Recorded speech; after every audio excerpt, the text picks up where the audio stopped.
दोस्तों 1970 के दशक के दो ऐसे बड़े अभिनेता जो चोटी के सितारे तो रहे हैं, इनकी दोस्ती की कस्में भी खाई जाती थी। और तो और दोनों जिस फिल्म में हुआ करते थे दोस्तों, लगभग ये मान लीजिए कि वो फिल्म सफलता की गारंटी हो जाया करती थी। जी हाँ, आज मैं बात जिन दो सितारों की करने जा रहा हूँ वो हैं अमिताभ बच्चन और शत्रुघ्न सिन्हा। दोस्तों 1970 के दशक की बात है जब बॉलीवुड के ये दो सितारे अमिताभ बच्चन और शत्रुघ्न सिन्हा फिल्म इंडस्ट्री पर जबरदस्त तरीके से राज कर रहे थे। इस दौरान ये दोनों काफ़ी अच्छे दोस्त बन गए। दोनों की दोस्ती के किस्से अक्सर जग जाहिर हुआ करते थे, लेकिन इनकी दोस्ती में खटास तब आ गई जब दोनों ने यश चोपड़ा की फिल्म काला पत्थर में एक साथ काम किया। इससे पहले भी वो कई फिल्मों में साथ काम कर चुके थे, लेकिन ये फिल्म बॉक्स ऑफिस पर ज़्यादा नहीं चल पाई। पर इस फिल्म की ऑफ स्क्रीन जो चर्चा रही वो बहुत समय तक रही, क्योंकि दोनों की दोस्ती में खटास आ चुकी थी। इस बात का खुलासा शत्रुघ्न सिन्हा ने खुद अपनी ऑटोबायोग्राफी एनीथिंग बट खामोश में किया है। दोस्तों शत्रुघ्न सिन्हा ने अपनी बायोग्राफी में बताया कि दोनों की दोस्ती के बीच उस दौरान बड़ी ईगो आ गई थी। अमिताभ बच्चन को लगता था कि शत्रुघ्न सिन्हा उनके ऊपर भारी पड़ रहे हैं, और उन्होंने अपनी बायोग्राफी में काला पत्थर फिल्म के दौरान हुए एक इंसिडेंट के बारे में भी जिक्र किया है, जिसकी वजह से कहा जाता है कि उन दोनों के बीच में दरार आ गई थी। काला पत्थर फिल्म की स्क्रिप्ट के अनुसार सिन्हा को यह बताया गया था कि बिग बी और उनके बीच फाइट जो है वो लगभग बराबर की होगी। जब इस सीन को शूट किया जा रहा था तो ये स्क्रिप्ट के बिल्कुल अपोजिट हो गया।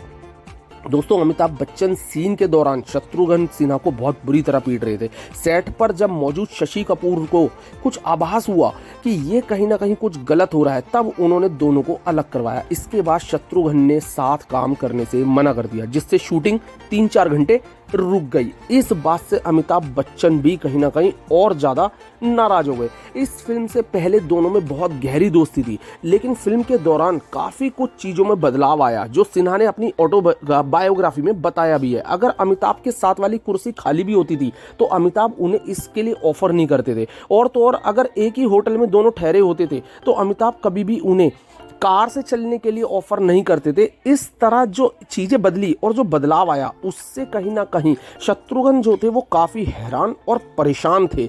इसके अलावा सिन्हा ने यह भी खुलासा किया कि अभिनेत्री जीनत अमान और रेखा ने उनकी दोस्ती में बहुत बड़ा रोल प्ले किया है झगड़ा कराने में। उनका मानना था कि जीनत और रेखा ने अपनी इमेज मजबूत करने के लिए अमिताभ से कुछ ना कुछ जरूर ऐसा कहा, क्योंकि वो उन दोनों के बारे में ही बहुत कुछ जानती थी और अमिताभ की ज़्यादा अच्छी दोस्त थी। उसकी दरार के बावजूद दोनों ने कई लोकप्रिय फिल्मों में, कई हिट फिल्मों में काम किया, जिनमें काला पत्थर तो थी, इसके अलावा दोस्ताना, शान, नसीब भी इनमें शामिल रही है।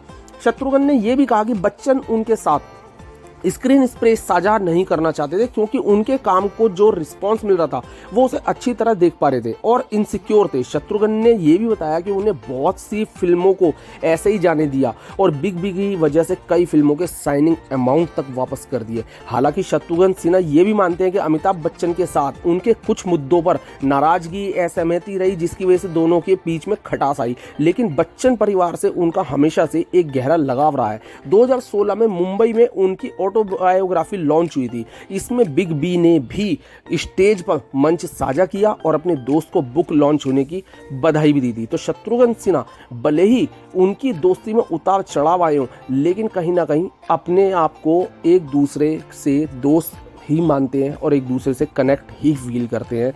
तो दोस्तों ये था इन दोनों के बीच झगड़े का कारण, लेकिन मैं बहुत जल्द आपको फिर फिल्म दुनिया का एक और किस्सा लेकर आऊंगा। लेकिन दोस्तों प्लीज़ मोटिवेशन चाहिए, लाइक, सब्सक्राइब, शेयर जरूर कर दीजिएगा। Thank you so much.